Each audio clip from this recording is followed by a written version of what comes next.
Shalom, Bapak, Ibu, dan Saudaraku yang dikasihi Tuhan. Apa kabarnya? Bisa dilewati, amin. Hari ini kita sama-sama mau mendengar, mau belajar kebenaran firman Tuhan dengan tema Satu Sisa Peringatan. Saudaraku yang dikasihi Tuhan, mari kita sama-sama membaca dan merenungkan firman Tuhan berikut ini. Kita baca di Lukas pasal 13 ayat 6 sampai 9. Demikian bunyi firman Tuhan. Ayat 6. Lalu Yesus mengatakan perumpamaan ini. Seorang mempunyai pohon ara yang tumbuh di kebun anggurnya, dan ia datang untuk mencari buah pada pohon itu, tetapi ia tidak menemukannya. Ayat 7-nya. Lalu ia berkata kepada pengurus kebun anggur itu, "Sudah 3 tahun aku datang mencari buah pada pohon ara ini, dan aku tidak menemukannya. Tebanglah pohon ini. Untuk apa ia hidup di tanah ini dengan percuma?" Ayat 8. Jawab orang itu, "Tuan, biarkanlah dia tumbuh tahun ini lagi. Aku akan mencangkul tanah sekelilingnya dan memberi pupuk kepadanya." Ayat 9-nya. Mungkin tahun depan ia berbuah. Jika tidak, tebanglah dia. Amin. Terpujilah Tuhan. Saudaraku, pohon ara dari perumpamaan ini melambangkan kita orang percaya, di mana Allah yang memiliki kita semua ini, Allah melawat kita. Seringkali Allah melawat kita dan kita ini didapatinya belum berbuah. Berkali-kali Allah yang panjang sabar itu memberi kesempatan kepada kita, saudara. Tetapi kesabaran Allah meskipun panjang, ada batasnya. Dan jadikan kesempatan hidup yang Allah berikan sekarang ini sebagai satu sisa peringatan sebelum Allah melawat untuk menghakimi kita. Ya, jadikan kesempatan hidup yang Allah berikan sekarang ini sebagai satu sisa peringatan sebelum Allah melawat untuk menghakimi setiap kita. Firman Tuhan berkata di Nahum pasal 1 ayat 3 yang berbunyi demikian. Tuhan itu panjang sabar. Ingat saudara, panjang, bukan maha, ya. Jadi Tuhan itu panjang sabar dan besar kuasa. Tetapi ia tidak sekali-kali membebaskan dari hukuman orang yang bersalah. Ia berjalan dalam puting beliung dan badai, dan awan adalah debu kakinya. Biarlah kita yang mengerti kebenaran ini menjadi gentar dan memperkarakan hidup kita, supaya kita bisa menghasilkan buah yang dikehendaki Allah. Karena apa, saudaraku? Karena hidup atau kesempatan yang Allah berikan ini hanya sekali, supaya kita menghasilkan buah. Dan ingatlah, setiap pohon yang tidak menghasilkan buah akan ditebang dan dilemparkan ke dalam api. Demikian kata firman Tuhan.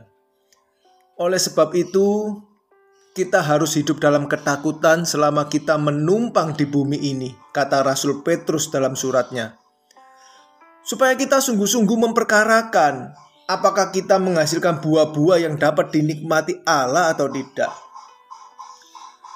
Allah tidak menghendaki setiap orang binasa, melainkan supaya berbalik dan bertobat. Yang karenanya Allah mengizinkan masalah dan persoalan, serta sakit penyakit dan nasihat firman Tuhan yang diberikan kepada orang tersebut. Lewat pembacaan ayat tadi, kita dapat melihat pengurus kebun anggur itu berkata, "Tuan, biarkanlah dia tumbuh tahun ini lagi. Aku akan mencangkulnya." Ya, jadi biarkanlah dia tumbuh tahun ini lagi. Berikan kesempatan sekali lagi. Aku akan mencangkul tanah sekelilingnya dan memberi pupuk kepadanya. Saudaraku, yang namanya dicangkul atau dipotong ranting-rantingnya yang tidak menghasilkan buah, di mana ini gambaran dari masalah persoalan sakit penyakit yang tentu tidak mengenakan di dalam hidup kita, saudara. Dan juga kita diberi pupuk, yaitu firman Tuhan, firman kebenaran yang akan menyehatkan rohani kita dan yang menyembuhkan jiwa kita. Tetapi seringkali ketika seseorang dipulihkan dari masalah dan persoalan hidupnya, atau ketika seseorang dipulihkan dari sakit penyakitnya, maka seringkali orang tersebut telah melupakan apa yang baru dilaluinya dan kemudian melanjutkan hidupnya dengan wajar dan menikmati kesenangan demi kesenangan seperti orang dunia pada umumnya. Itu sama saja berarti orang tersebut telah menyia-nyiakan kesempatan yang Tuhan berikan untuk mengalami perubahan dalam hidupnya. Padahal seringkali itu adalah satu sisa peringatan dalam hidup orang tersebut sebelum kematian menjemputnya. Jadi, jika orang tersebut tidak memperkarakan dengan sungguh-sungguh apakah kehidupan yang dijalaninya ini sudah berkenan di hadapan Tuhan atau tidak, maka percayalah saudara, sampai akhir hidupnya orang tersebut tidak akan mengalami perubahan apapun. Orang itu tidak akan menghasilkan buah. Dan banyak orang yang tidak memperkarakan dengan sungguh-sungguh karena merasa bahwa hidupnya sudah baik-baik saja.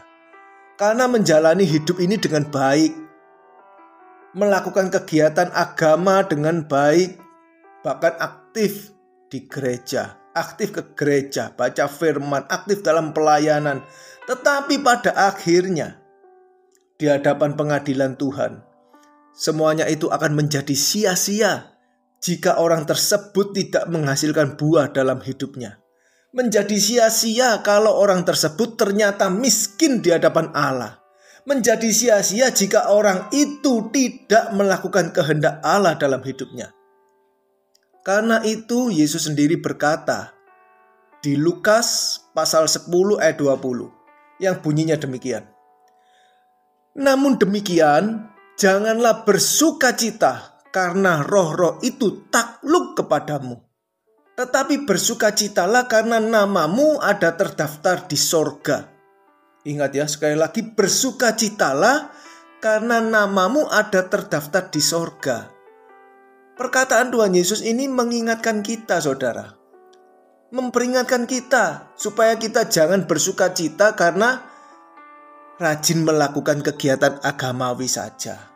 Jangan kita bersukacita karena kita memiliki karunia-karunia seperti mengusir roh-roh jahat, karunia berbahasa roh, karunia bernubuat, karunia menyembuhkan orang sakit, dan lain sebagainya. Tetapi bersukacitalah karena kamu telah memastikan atau karena kamu telah memperkarakan dengan sungguh-sungguh sehingga kamu tahu pasti bahwa namamu terdaftar di sorga. Dan tahukah saudara, bahwa yang Allah kehendaki adalah setiap kita orang percaya ini telah dikembalikan pada rancangan Allah yang semula, yaitu jika setiap kita mengalami perubahan karakter. Jika kita menghasilkan buah karakter seperti Kristus. Jika kita berkodrat ilahi atau sempurna seperti Bapa. Dan tahukah saudaraku, mungkin saja hidup yang kita jalanin sekarang ini adalah satu sisa peringatan yang Allah berikan kepada setiap kita, supaya kita mengalami perubahan tersebut, sehingga kita menghasilkan buah karakter yang Allah kehendaki, yaitu karakter sebagai anak Allah, karakter Kristus, sehingga kita dapat dimuliakan bersama dengan anaknya yang sulung, yaitu Tuhan Yesus Kristus di dalam kerajaan Bapa. Oleh sebab itu, saya mengajak saudara-saudara yang terkasih sekalian, supaya kita semua sungguh-sungguh memperkarakan hal ini. Dan jangan menyia-nyiakan satu sisa peringatan ini, saudara. sehingga kita benar-benar mengarahkan hidup kita, memfokuskan hidup kita untuk berjuang menanggalkan manusia lama kita, melepaskan kodrat dosa kita, dan mematikan keinginan-keinginan daging kita. Supaya apa, saudaraku? Supaya setiap kita ini dapat terus dibaharui oleh kebenaran firman Tuhan yang mengubah cara berpikir kita, sehingga kita memiliki cara berpikir Kristus. Maka kita pun menjadi manusia yang baru, yaitu manusia yang berkodrat ilahi, atau menjadi manusia yang memiliki karakter Allah, yaitu kasih, yang dapat kita peragakan di dalam kehidupan ini. Dengan mengasihi Allah dengan segenap atau dengan seluruh hati, jiwa, akal budi, dan kekuatan yang ada pada kita. Serta dapat mengasihi sesama manusia seperti kita mengasihi diri kita sendiri. Biarlah buah kasih itu bisa kita miliki jika kita mengenal Allah dengan benar dan kita memahami dan mengenakan pikiran perasaan Allah. Saudaraku, kita ini tidak dapat mengenal Allah yang tidak kelihatan, karena Allah adalah roh adanya.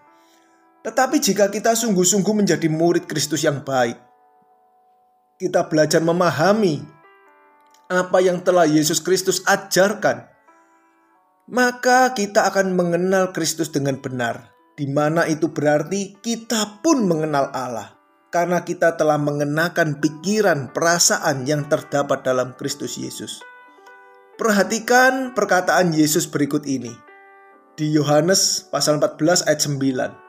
Kata Yesus kepadanya, "Telah sekian lama aku bersama-sama kamu, Filipus, namun engkau tidak mengenal aku. Barang siapa telah melihat aku, ia telah melihat Bapa. Bagaimana engkau berkata, tunjukkanlah Bapa itu kepada kami?" Saudaraku yang terkasih, jika kita melihat itu untuk mengetahui, mengerti, atau memahami Yesus, maka kita pun akan mengenal dan memahami Allah. Karena itu, fokuskan hidup kita untuk belajar memahami dengan sungguh-sungguh apa yang Yesus ajarkan. Karena firman Tuhan telah mengatakan di Yohanes pasal 1 ayat 18 yang berbunyi demikian.